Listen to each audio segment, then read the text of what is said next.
আচ্ছা বাবা, আমি কি ছোট বাচ্চা নই? আমারও তো ভয় পায়।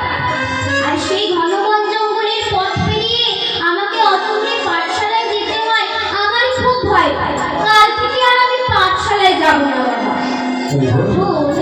অজিত গোস্বামী মনে মনে চিন্তা করে দেখলে, যদি পুত্র আমার পাঠশালা না যায় কাল থেকে, তাহলে পণ্ডিত কি হবে কেমন করে?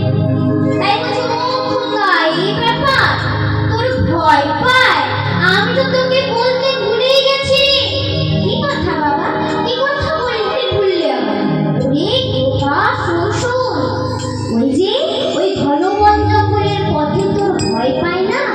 সেখানে যে তোর একটা বন্ধু রয়েছে। বন্ধু? হ্যাঁ রে খোকা, বন্ধু রয়েছে।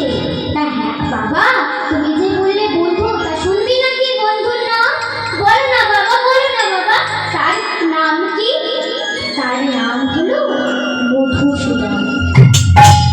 যখনই তোর ভয় পাবে না বাবা, একবার শুধু মধুসূদনের নাম নিবি, দেখবি তোর ভয় একদম নিমিষের মধ্যে গায়েব হয়ে যাবে। তখন বললেন, আচ্ছা বাবা, এবার থেকে যখনই আমার ভয় পাবে, আমি একবার মধুসূদনের নাম নিব।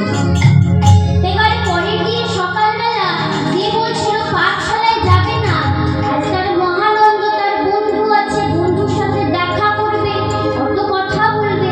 তাই মাগো, আজ বন্ধুকে দর্শন করবে, মধুসূদনকে দর্শন করবে বলে যে বলছিল পাঠশালায় যাব না, আজ যাওয়ার অনেক আগেই বেরিয়ে পড়েছে। কি নাম তার? মধুসূদনকে দেখতে। তা মধুসূদন কেউ নয় গো, মধুসূদন হলো আমাদের গোবিন্দ, আমাদের গোপাল। তাহলে জয়দেব যে মধুসূদনকে দর্শন করবে, আমরা মধুসূদনকে দর্শন করবো না? সকলেই তো করবো নাকি? তাহলে মধুসূদন কিন্তু এভাবে দেখা দিবে না, জয়দেবকে এভাবে দেখা দেবে না বলে জয়দেব আজ দুটি বাহু তুলে কৃষ্ণ নাম গুণকীর্তন করতে করতে চলে যাচ্ছে। আমাদেরকেও দুটি বাহু তুলতে হবে, উলুধ্বনি দিতে হবে, তাহলে মধুসূদনকে দর্শন পাবো। চলুন দুটি বাহু তুলে প্রেমানন্দে নিতাই গৌর হরি বল। বল হরি বল। জয় গোপাল, জয় গোপাল কৃষ্ণ কানাইয়া, শ্যামল সুন্দর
কথাই শুনিয়া সুন্দর